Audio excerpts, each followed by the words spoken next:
ചെയ്യാനുള്ളതൊക്കെ ചെയ്തു. 10-25 വയസ്സൊക്കെ കഴിഞ്ഞ മക്കളെ എടുത്തുകൊണ്ട് നടക്കരുത്, അവരെയൊക്കെ വിട്ടേക്കണം. പിന്നെ ബാക്കിയുള്ള കാലം സന്തോഷമായിട്ട് ജീവിക്കണം. അതാണ് ഇവിടെ പറയാൻ പോകുന്നത്. ധർമ്മം, അർത്ഥം, കാമം, മോക്ഷം. അവസാനം പഞ്ചമപുരുഷാർത്ഥമായ ഭക്തിയെ കുറിച്ച് ഭാഗവതം വർണ്ണിക്കാൻ പോവുകയാണ്. എന്താ ഇവിടുത്തെ പ്രതിപാദ്യ വിഷയം? വേദവ്യാസ മഹർഷി തന്റെ ജീവിതം കൊണ്ട് നമ്മളോട് ഉപദേശിക്കുകയാണ്, എങ്ങനെ ആയിരിക്കണം നമ്മളുടെ ജീവിതം. ധർമ്മം എന്താണ്? ധർമ്മത്തിന്റെ പ്രതീകമായിട്ട് വേദവ്യാസ മഹർഷിയുടെ ആദ്യത്തെ മകനെ പറയുകയാണ്. അതിന്റെ മകനാണ് ആര്? വിതുരൻ. എന്താ പേര്? ഉഷാറായിട്ട് പറയൂ. വിതുരൻ. ആ വിതുരൻ ധർമ്മത്തിന്റെ പ്രതീകമാണ്. കാരണം എന്താ? വിതുരൻ ധർമ്മത്തിന്റെ നേരത്തെ എഴുതണം, വിതുരൻ എഴുതണം. കാരണം എന്താ? വിതുരന്റെ ധർമ്മം പറഞ്ഞു, ഭഗവാനല്ലാതെ മറ്റൊരാശ്രയമില്ല എന്ന പൂർണ്ണ ബോധ്യമുള്ള ആളാണ് വിതുരൻ. അർത്ഥത്തിന്റെ പ്രതീകമാണ് ധാർത്തരാഷ്ട്രൻ, ധൃതരാഷ്ട്രൻ. തെളിഞ്ഞ് അവധ്വംസനെ എന്ന ധാതുവിൽ നിന്നാണ് ധാർത്തരാഷ്ട്രൻ എന്നുള്ള പദം ഉണ്ടായത്. അവധ്വംസിപ്പിക്കുന്നവൻ, മറ്റുള്ളവരെ ഭരിക്കുന്നവൻ, ഭരണാധികാരി എപ്പോഴും അന്ധനായിരിക്കും. അതുകൊണ്ടാണ് ധൃതരാഷ്ട്രന് അന്ധത്വം കൊടുത്തത്. കണ്ടില്ലേ അദ്ദേഹത്തിന്റെ ജീവിതാന്ത്യം? വിതുരമഹാശയം തീർത്ഥങ്ങളാടി നടന്നു വന്നപ്പം ധൃതരാഷ്ട്ര മഹാരാജാവ് പാണ്ഡവ പടകുടീരത്തിൽ നാണം കെട്ടവനായി ജീവിക്കുകയാണ്. അർത്ഥാസക്തി വന്നവന്റെ പ്രതീകമാണ് ഈ പറഞ്ഞത്. ശ്രദ്ധിക്കണം, ഓരോ അച്ഛന്റെയും അമ്മയുടെയും പ്രതീകമാണ് ധാർത്തരാഷ്ട്രൻ. എന്താ കാരണം? ഒരു കാലത്ത് പാണ്ഡവന്മാരെ മുഴുവനും കൊല്ലാൻ നടന്നു. അവസാനം പാണ്ഡവ പടകുടീരത്തിൽ അഭയാർത്ഥിയെ പോലെ ആ വൃദ്ധൻ അഭയം പ്രാപിച്ചു. അപ്പോഴാണ് വിതുരൻ ദീർഘകാലം നടന്നു വന്നപ്പോ കണ്ടു തന്റെ ഏട്ടൻ നാണം കെട്ടവനായി പാണ്ഡവന്മാരുടെ കയ്യിൽ നിന്ന് ഭക്ഷണം വാങ്ങി കഴിച്ച് കഴിയണം.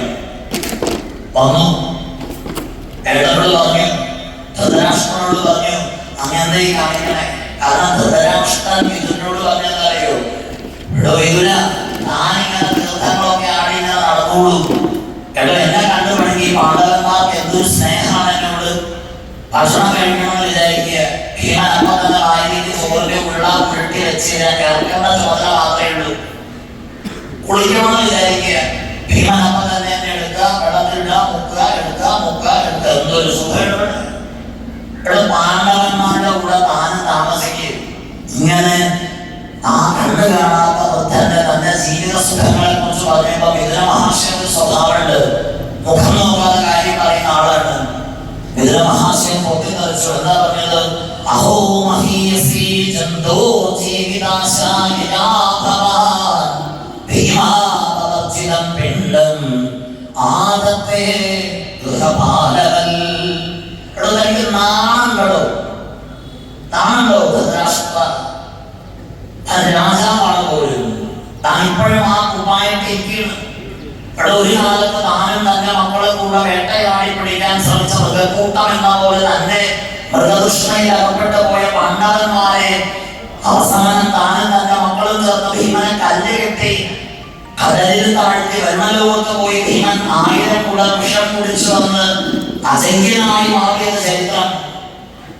താനും തന്റെ മക്കളും ചേർന്ന് കള്ളച്ചൂത് നടത്തിയിട്ട് രജസ്വരയായ അവരുടെ ഭാര്യയെ അപമാനിച്ച് ആ സഭാമധ്യത്തിൽ അവളുടെ തലമുടി കുത്തിയ ദുശാസനം കീറി പിടിച്ചതിന്റെ അന്ന് ഭീമൻ ഒരു പ്രതിജ്ഞ എടുത്തിരുന്നു. എന്താ പ്രതിജ്ഞ? കൗരവന്മാരിൽ 100 പേരെ ഒറ്റയ്ക്ക് ഞാൻ കൊല്ലും. ആഭരണമായി അറിയാം, 100 പേരെ ഭീമനാ പോകുന്നത്. തച്ചു കൊല്ലുക ചെയ്തത്. ദാക്ഷിണ്യം കാണിച്ചില്ല. ചില പേരെ ബാക്കിയുള്ളവർക്ക് കിട്ടിയുള്ളൂ. ഇവിടെ സഞ്ജയൻ പറഞ്ഞിട്ട് തനിക്ക് ഓർമ്മ ഉണ്ടാവുള്ളൂ. ആ യുദ്ധം താൻ ലൈവായിട്ട് സഞ്ജയനിൽ നിന്ന് കേട്ടതല്ലേ?